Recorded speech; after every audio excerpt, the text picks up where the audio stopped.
O ministro falou por mais de 1 hora e é difícil. Nós temos um diálogo franco e aberto num tempo tão curto para os parlamentares, né? Mas eu quero começar cumprimentando o ministro, Vossa Excelência, deputado Dorinha, dizendo o seguinte, né?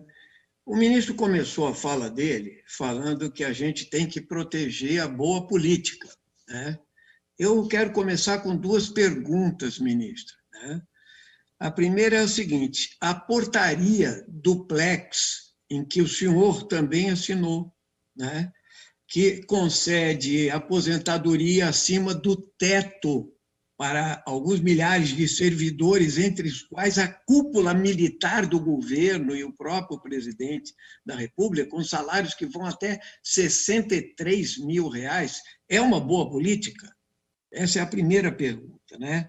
A segunda é a seguinte: o senhor considera que o orçamento paralelo, né, o chamado tratoraço, né, de R$ 3 bilhões em emendas secretas, ditas por parlamentares da Câmara e do Senado, né, dizendo claramente: olha, a minha cota está aí, lá na Codevasp, né?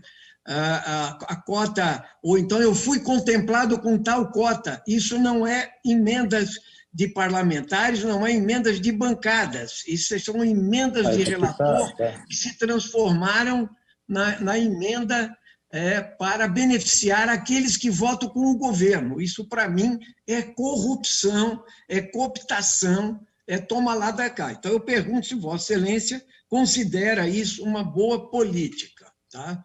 A segunda questão, presidente, é a seguinte: nós não temos tempo, logicamente, para debater a lógica que alimenta a análise de Vossa Excelência sobre o orçamento congelado, sobre o orçamento engessado, como Vossa Excelência gosta de dizer, só tem 5% para fazer política. Eu não tenho a mínima concordância com isso, ministro, porque Vossa Excelência não considera congelado a dívida pública brasileira, que Vossa Excelência paga 350 bilhões sem piar nada, isso é tabu. Ou então as desonerações fiscais, ou então a gente manda uma reforma tributária para taxar os que podem mais, mas não vem essa reforma tributária. Está aqui, ó, o presidente Biden agora está com uma política de 1,8 trilhões de dólares, tá? Multiplica por 5,3 e vamos ver quanto é isso. E para a educação, através da taxação dos mais ricos, nos Estados Unidos, o centro do capitalismo. Então, logicamente, ou mexer no imposto de renda, é lógico que o orçamento está engessado, né? Mesmo assim, né, como já foi dito agora pela deputada Dorinha, pela deputada Sâmia, olha, tem os ministérios que são contemplados para fazer política. O governo faz política quando ele não põe os militares na reforma da Previdência, quando ele não congela o salário dos militares, quando ele faz esse decreto do Plex, aí, essa portaria. Então, ele tem preferência e ele alimenta o Ministério da Defesa, enquanto a corta da saúde, da educação. Isso é uma escolha, ministro. Entende? Óbvio que é uma escolha política de maioria para cooptar forças militares, para cooptar uma maioria que vota nesta política que é antipovo e que está fazendo um genocídio no nosso país, com o povo brasileiro. Então, o Ministério da Defesa e o Ministério do Desenvolvimento Regional, teoricamente é um desafeto de Vossa Excelência, né, está lá para ganhar apoio parlamentar. Então, isso tudo, né, é uma visão errada de ver a política. Mas nós queríamos entrar agora, eu quero esse tempo para discutir política educacional, ministro. Então, eu não vi Vossa Excelência em nenhum momento falar em Plano Nacional de Educação. Então, não existe um planejamento estratégico do Estado. Então, quero dizer o seguinte: está ali no Plano Nacional de Educação, meta 12, elevar a taxa bruta de matrícula no ensino superior para 50% e a taxa líquida para 33%, que é de 18 a 24 anos dos jovens, assegurada a qualidade pelo menos 40% das novas matrículas no segmento público. Público. Vossa Excelência nem toca nesse assunto, Vossa Excelência só diz que aumentou o número de servidores.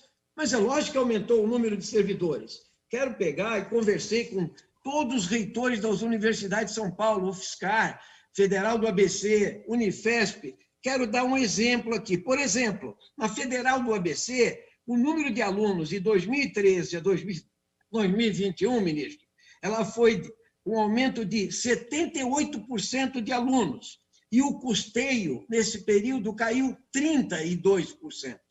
32%. Né? Então, esse é o exemplo. Houve expansão do ensino superior, há uma tentativa de melhorar o ensino superior e o acesso aos mais pobres. É lógico que o caminho de Vossa Excelência, pelo que eu vi aqui, e Vossa Excelência é um investidor financeiro na educação privada. Eu até acho que tem um conflito de interesse, eu queria que Vossa Excelência falasse nisso. Até como ministro, como Vossa Excelência se formou na Federal de Minas, como acabou de dizer, eu perguntaria, Vossa Excelência sabe quantas universidades federais tem no Brasil? Que papel elas cumpriram na integração nacional? Desde sempre cumprem, até hoje, com ensino, pesquisa e extensão, né? Mesmo assim, com todos os cortes e tal, se formaram 50 mil estudantes no ano passado nas federais desse país. Então, ministro, é evidente que existe um movimento, um orçamento que pode ser mexido, mas o que está acontecendo, e é realmente traumático, é que os cortes que estão ocorrendo inviabilizam qualquer pesquisa. Como já foi dito, nós tivemos aí no CNPq, nos últimos 20 anos, é o menor orçamento, é 1,2 bilhões para toda pesquisa orçamentária, é uma barbaridade. O programa de manutenção, por exemplo, aqui na Universidade Federal, na UFSCar, só para saber, ministro, olha aqui, o PNAE, quer dizer, o assistência estudantil, né, foi para 8 milhões, cortou 2 milhões, significa 2 mil alunos sem atenção. Nós estamos falando de 2 milhões de reais. E nós pudemos, o ano passado, ter um orçamento de guerra, ministro. Vossa Excelência mesmo sabe disso. Foram mais de 850 milhões. Países não quebram. Esta lógica que Vossa Excelência está estabelecendo, de que a relação dívida-PIB é uma lógica da solvência do Estado, é superada, totalmente superada. É que Vossa Excelência trabalha ainda com a lógica pinochetista da Constituição que estava lá, que vai ser revogada. Eu tive em Santiago do Chile e vi estudantes pedindo auxílio a turistas da praça para pagar a faculdade, que foi tudo privatizado. É isso que resolve. Não é o problema do FIES. Vossa Excelência também cometeu um grave erro ao colocar que a Câmara Federal, que por unanimidade votou o Fundeb, que ainda é restrito, mas é uma resposta à expansão de qualidade na educação básica, não tinha planejamento. Tem planejamento.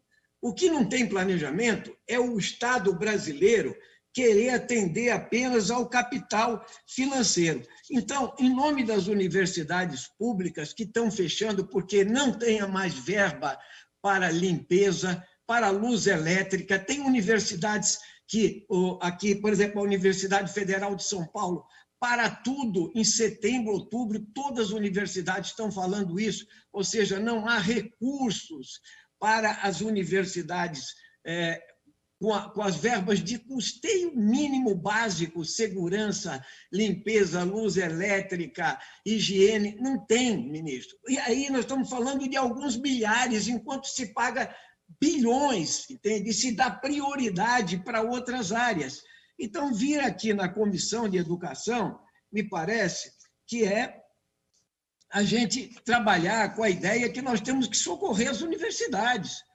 Vossa Excelência tem que ter você tem que dar uma resposta a isso, entende? Nós temos que garantir o funcionamento num momento de pandemia, as universidades paralisarem né? No momento em que a volta às aulas, entende, remoto, vão exigir ainda mais recursos, vocês estão fazendo cortes orçamentários, tem escolhas políticas que estão sendo feitas, e nós queríamos dizer isso, né?